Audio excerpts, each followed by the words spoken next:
बच्चों, कल हमने औजारों का मनुष्य के द्वारा प्राचीन मनुष्य के द्वारा औजारों के निर्माण की बात पढ़ी थी। आज हम संप्रेषण एवं संचार के माध्यम भाषा और कला के बारे में पढ़ेंगे, यानी कि उनके समय में कैसी भाषा वो बोलते थे और कैसी कला यानी कैसा लिखते थे या जो भी मतलब उनके शब्द थे उनके बारे में। जीवित प्राणियों में मनुष्य ही एक ऐसा प्राणी है जिसके पास भाषा है। भाषा के विकास पर कई प्रकार के मत हैं। होमिनिड भाषा में अंग विक्षेप, हाव भाव यानी हाव भाव, जब भी हम बोलते तो हमारे मुंह, नाक, हाथ ये चलते हैं तो इसे हाव भाव कहते हैं। यह हाथों का संचालन यानी हिलाना शामिल था। उच्चारित भाषा में पहले गाने या गुनगुनाने जैसे मौखिक अशाब्दिक संचार का प्रयोग होता था, यानी कोई शब्द नहीं बोले जाते थे, गाना या गुनगुनाने जैसा इस तरह की भाषा थी। मनुष्य की वाणी का प्रयोग संभवतः आवाहन बुलावों की क्रिया से शुरू हुआ, जैसा कि नर वानरों में देखा जाता है। नर वानर आपने देखा होगा, जो मनुष्य वानर होते हैं वो एक तरह की आवाज़ करते हैं जिससे कि दूसरे वानर जो है वो इकट्ठे हो जाते हैं। प्रारंभिक अवस्था में मानव बोलने में बहुत कम ध्वनियों का प्रयोग करता होगा। धीरे धीरे ध्वनियाँ ही आगे चलकर भाषा के रूप में विकसित हो गई होगी। उच्चारित यानी बोले जाने वाली भाषा की उत्पत्ति कब हुई? ऐसा सुझाव दिया जाता है कि होमो हैबिलस के मस्तिष्क में कुछ ऐसी विशेषताएं थी जिसके कारण उसके लिए बोलना संभव हुआ होगा। इस प्रकार संभवतः भाषा का विकास सबसे पहले 20 लाख वर्ष पूर्व शुरू हुआ होगा। मस्तिष्क में हुए परिवर्तनों के अलावा स्वर तंत्र यानी बोलने के तंत्र का विकास भी उतना ही महत्वपूर्ण था। स्वर तंत्र का विकास लगभग 2 लाख वर्ष पहले हुआ था। इसका संबंध खास तौर पर आधुनिक मानव से रहा है। एक तीसरा सुझाव यह है कि भाषा कला के साथ साथ लगभग 40,000 से 35,000 साल पहले विकसित हुई। उच्चारित यानी बोले जाने वाली भाषा का विकास कला के साथ घनिष्ठ रूप से जुड़ा है, क्योंकि दोनों ही संप्रेषण यानी विचार अभिव्यक्ति के माध्यम हैं। अब बात आती है शिकारी संग्राहक समाज, यानी कि ऐसा समाज जो शिकार करके अपना जीवन व्यतीत करता था।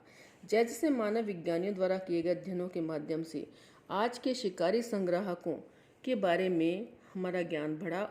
हमारे सामने प्रश्न उपस्थित हुआ कि क्या वर्तमान शिकारी संग्राहक समाजों के बारे में प्राप्त जानकारी का उपयोग सुदूर अतीत के मानव के जीवन को पुनर्निर्मित करने के लिए किया जा सकता है। आज भी ऐसे समूह हैं अफ्रीका वगैरह में जो शिकार पर ही आधारित हैं। तो ये हमने कल्पना की है कि क्या हम उनको साथ प्राचीन मानव को जोड़कर देख सकते हैं कि उनके क्रियाकलाप कैसे रहे होंगे। इस मुद्दे पर इस समय दो परस्पर विरोधी विचारधाराएं चल रही हैं। एक और विद्वानों का एक ऐसा वर्ग है जिन्होंने आज के शिकारी संग्राहक समाजों से प्राप्त विशिष्ट तथ्यों तथा आंकड़ों का सीधे अतीत के पुरातत्वीय अवशेषों की व्याख्या करने के लिए उपयोग कर लिया है। उदाहरण के लिए कुछ पुरातत्वविदों का कहना है कि 20 लाख वर्ष पहले के होमिनिड स्थल जो तुर्कांत नदी के किनारे स्थित हैं संभवतः आदिकालीन मानवों के शिविर या निवास स्थान थे, जहां वे सूखे के मौसम में आकर रहते थे। ऐसी पद्धति वर्तमान में हाजा और कुंग जैन समाजों में पाई जाती है। उस जमाने में जो लोग थे वो उस नदी के किनारे रहते थे, उनके जैसे क्रियाकलाप थे वैसे ही क्रियाकलाप आजकल हाजा जनसमूह के मिलते हैं। उससे ऐसा लगाया जा रहा है कि शायद ये उसी परंपरा का अनुसरण करते हैं। दूसरी ओर कुछ ऐसे विद्वान हैं जो ये महसूस करते हैं कि संजाति व्रत संबंधित तथ्यों और आंकड़ों का उपयोग अतीत के समाजों को समझने के लिए नहीं किया जा सकता, क्योंकि दोनों चीज़ें एक दूसरे से बिल्कुल अलग हैं। उदाहरण के लिए आज के शिकारी संग्राहक समाज शिकार और संग्रहण के साथ साथ और कई आर्थिक क्रियाकलापों में लगे रहते हैं, जैसे जंगलों में पाई जाने वाली छोटी छोटी चीज़ों को विनिमय यानी बेचना, खरीदना और व्यापार करना, अर्थात पड़ोस के किसी भी खेतों में मजदूरी करना। इसके अलावा ये समाज भौगोलिक, राजनीतिक और सामाजिक आदि सभी दृष्टि से हाशिए पर हैं, और ये जिन परिस्थितियों में रहते हैं वह आरंभिक मनुष्य की अवस्था से बहुत अलग है। एक अन्य समस्या यह है कि आज के शिकारी संग्राहक समाजों में आपस में भी बहुत भिन्नता है। कई मुद्दों पर तो परस्पर विरोधी तथ्य, कई मुद्दों पर अलग अलग बातें दिखाई देती हैं, जैसे ये सब शिकार और संग्रहण को अलग अलग महत्व देते हैं, यानी शिकार करने को और इकट्ठा करने को अलग अलग महत्व देते हैं। कुछ लोग शिकार करके उसको संग्रहित नहीं करते, जबकि कुछ लोग उसको संग्रहित करके रखते हैं। उनके आकार भिन्न भिन्न यानी छोटे बड़े और उनकी गतिविधियों में भी अंतर पाया गया है।